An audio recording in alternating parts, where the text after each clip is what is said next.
Yo. Fuck is up, YouTube? Going on out there, man. Right back at it with another video, some more content, man. Some more of the chain gang stories, man. Letting y'all know the real deal, what's going on behind these walls, the reality of the situation. Alright. One thing about it, snitching, bro. Snitching. And more specifically, I'm talking about police informants behind the walls.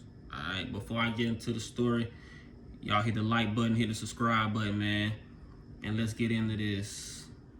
Yeah. I done seen these eat the best of niggas. God willing, Alright. Yeah, man. So, informants in prison. Now, you got snitches, you got rats, you got niggas who told on their case to try to get lesser time. I know niggas who told on their case and still fucked around and got a life sentence at the end of the day. So now as you done told on your partner, your co-defendant, trying to get a lesser time, and you still got a life sentence, now you got to live in prison for the rest of your life with the title of a rat. And you gonna catch hell like a motherfucker. And crazy. But more so, I'm talking about informants. Now, this is a little known fact that the police will initiate and recruit inmates to spy on other convicts and report back to the warden, or normally it'll be like a sergeant or a lieutenant or some shit like that. They'll go even as far as providing these folk with phones so that these folk can call, take pictures, send the pictures off, and let these people know what's all going on the compound. Who got the dope, who getting the pack in, who fucking with this officer, what officers is fucking, what officers bringing the pack in, what going on, what's all going on, man. And niggas is so dumb, niggas in chain gang is so dumb, they just love to put their shit on Front Street, bro. Like me, when I was doing my thing, I would try my best to stay under the radar. Like, I don't want too much of nobody knowing what I got going on, man. Like, I might get a pack in and send my shit to 3-4 different niggas all around the compound that's not in my dorm, so that nobody in my dorm know what I got going on. But I done seen some bizarre instances with these police recruited informants. One example, one story. There was a guy, it was a white guy. I can't remember his name, but he came into the dorm. Alright, this dude looked exactly like the man that played 40-Year-Old Virgin. Whatever his name is, Steve Carell or Steve Carroll or whatever his name is. He looked just like that guy. He was like a little geeky guy. He wore glasses, you know what I mean? He was an older white man. Now, you don't got no business in the dorm that these people sent you to. The dorm I was in was a quote unquote thunder dorm. The thunder dorms are where the young dumb niggas is at, where it's gonna stay some shit in the dorm. You know, niggas gonna stay getting stabbed, niggas gonna stay fighting, niggas gonna stay on lockdown, and all type of other fuck shit. Now, normally, they not gonna send no mid 40-year-old white man to this young nigga dorm. So when he first got into the dorm, I found out about him because this little junky little white dude pulled up on me and was like, hey man, this guy moved into my room and he was asking me, you know, who got the ice, who got some meth. He's like, do you got some? And, you know, at the time I was selling a little meth, so I was like, yeah, I got some, you know what I mean? Shit, tell him pull up. What are you trying to do? So, long story short, you know what I mean, the dude pull up. He was asking me about, you know, the prices that I had and, you know, what was going on and whoop-de-whoop-de-whoop. But, and me being, you know, my slow ass, I'm fucking around. I'm telling them what I got and what I got going on like a dumbass. You know what I mean? But it really hit me when the motherfucker didn't buy shit. Alright? The motherfucker didn't buy nothing, right? So that's when it really, and I had to scratch my head like, that kind of, you know, that's when I kind of like, So now, I'm like, okay, this motherfucker might be an informant or something, man. Like, something funny about this cat, man, why they got him in this dorm like this. So I'm a type of guy, my strategy is keep your friends close, but keep your enemies closer. So I started to befriend the dude because I want to see, you know what I mean? I want to find out a little more about what the fuck he got going on, right?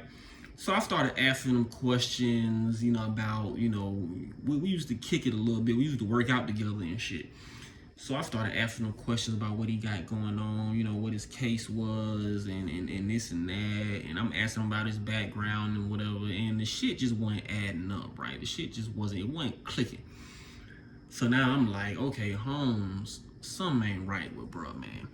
So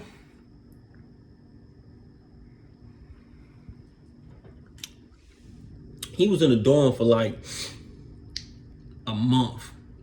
And the thing is, he kept on getting his shit stole. He kept on getting his shit stole. And it started to get real bad. So it started out where, like, you know, we'll go to commissary, we'll get stormed, whatever. And he would go outside the dorm, like, to go eat, you know, the little food they serve us. And when he come back, somebody done ran off in his room and stole all his stuff. You know what I mean? That's how the shit was starting out. And it was happening. It was a recurring, you know, event that kept happening. Every time he would be out his room, outside the dorm or whatever, people were stealing his shit. So, one day he was trying to sell a fan, because, you know, they got little portable fans that you can buy.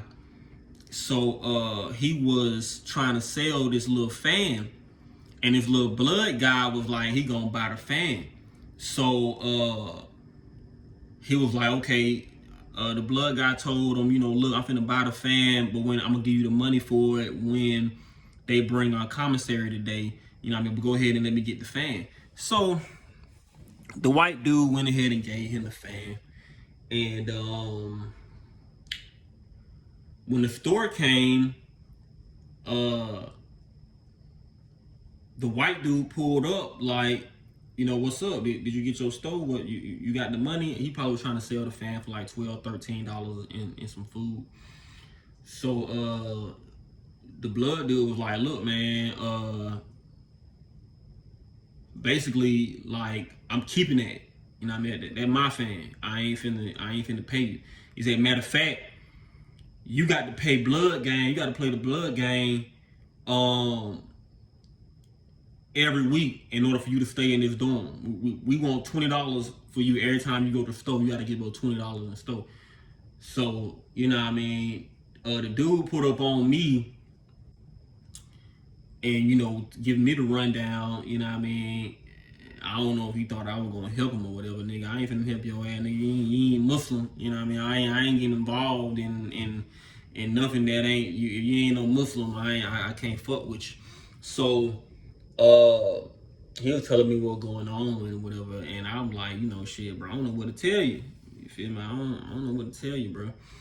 So, bro, the man went out the dorm and told them folks, and within a few hours, they came and got that man and moved him out, right?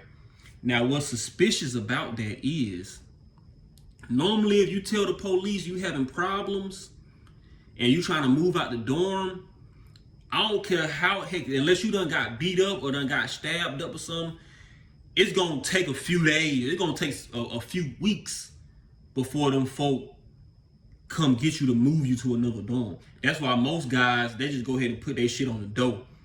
Putting your shit on the door mean you go ahead and pack up your stuff and you go to the front door of the dorm and you tell the police, look, I gotta go to the hole. I can't stay in this dorm no more. And you just go to the hole and you sit in the hole until you get moved to whatever dorm you're trying to go to. I've never seen them people move somebody within a matter of hours after they complained one time about them trying to move out the dorm. And that's what really confirmed to me that the nigga with the police. All right, second story about a police informant. Now, this story was confirmed by a sergeant. It made the newspaper. It made the newspapers and everything, right? You probably could look it up, all right? Because the sergeant had blew the whistle on the whole operation because I guess it hurt him, or I guess he felt some type of way because of what happened to their little informant, right? So the police, like the sergeant was the one who was like the liaison between, you know, the higher upper authorities, the warden or whatever, and the inmate that was using as an informant, right? So they recruited this little guy, you know what I mean? The guy was a civilian, you know what I mean? They gave him a phone. They sent him to a dorm. And basically, they told him, you know, they sent him into the dorm and told him to report on everything that, you know, he could dig up, right? So the guy went in the dorm. He actually came in the dorm I was in. And we had no clue. You know, we thinking he just a young, cool guy. He had a phone, you know what I mean? We thinking he just a civilian with a phone, you know what I mean? We ain't thinking nothing of it. But it turns out that this little nigga was reporting everything, bro. He was telling names, who was the big dogs in the blood, who was the head of GDs, who ran the Muslims in the dorm, you know what I mean, giving a whole rundown of who's who of every organization, you know, who was getting the pack in, who was getting money, who was selling the ice, who was selling the cigarettes, who had the phones, how many phones was in the dorm, how many knives was in the dorm, you know what I mean? He telling on officers and all of that. Niggas ended up finding out. This blood dude ended up finding out. I can't remember. I don't know exactly how he found out, but let me tell you. Some kind of way they got a hold of this man's phone. And when they got a hold of his phone, they saw records of text messages of him sending pictures, names, all type of reports to the sergeant, right? And man, what they did to that boy was tragic. When I say that shit was tragic, they had this man locked in a room and was torturing this nigga for like 5 or 6 hours, bro. And they were videotaping it. They was taping it. They had this man tied up on his knees with his hand behind his back tied up. And it's like 6, 7 niggas in the room. They taking turns punching this nigga. Boom. Taking turns slapping this nigga. You know what I mean? And they just going, taking turns, seeing who could hit him the hardest, who could knock him out. Man, bro, by the time they got done, this man had a real pumpkin head, man. A pumpkin head is when you got lumps all on your face, all on your head. You know what I mean? They video recording this shit, bro. They grabbing his shirt, slapping him, bow. Backhand slap, bow. You know what I mean? All type of shit, right? And then they got the stabbing it, man, bro. When they had their fun with them and had their way with them, bro. I ain't gonna say had their way with them. Had their way with them indicate that they raped them or something like that. I ain't gonna say that. But by the time that they got done with the man, that's when they started stabbing the nigga, bro. And they got all this shit on videotape, man. Bro, the man was so like at some point he didn't get free his hands, but he got out of their grasp, you know what I mean? And he started trying to run, he started trying to get up under the bunk, trying to hide from these niggas. Man, them folks drug that man out from up under that bed, man, and started stabbing this man, bro. You got 6'7" niggas on this man's head, man, stabbing him all over his head, bro, all in his face, all in his neck, all in his chest, man. They had to stab that man about 30, 40 times, man. Like, the shit was tragic, bro. And best believe he didn't make it out that room, man. The man died that day. You feel me? The man died, man. And when the sergeant found out about what happened, he blew the whistle, man. He blew the whistle on the whole operation, man. This shit in the newspapers. He came forth and exposed the whole operation. He was like, man, you know, the warden or whoever told him to go find somebody, you know what I mean? They probably had numerous little informants all planted out throughout the camp. Ain't no telling. But the guy blew the whistle, man, and said that the higher uppers, his authorities, his superiors, sent him in and told him, you know, what to do. Now, in the newspaper, the warden and all these people denied it. Like, they don't know what this sergeant dude talking about. They don't know what he talking about. You know what I mean?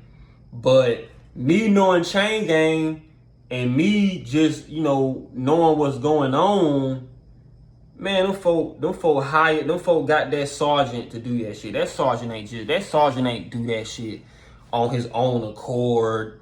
And fucking now he blowing the whistle to expose everybody. And come on, bro, that don't even make no sense, man.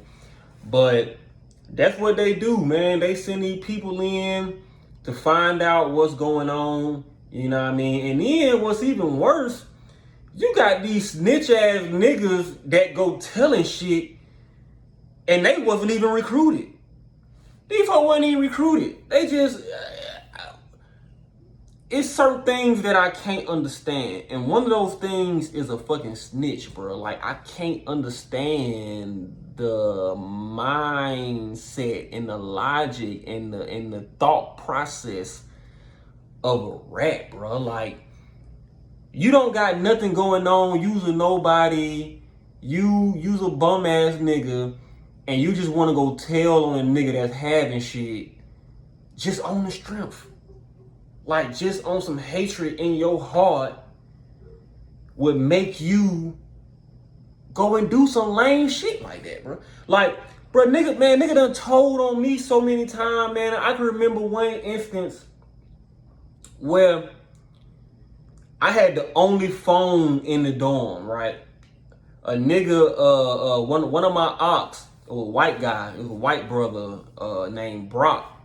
And Brock had a lot going on. Brock was sitting on like $140,000, man. And he made all that in Chain Gang. He started out with $6,000 and came up in a matter of months and made he was sitting on $140,000, man.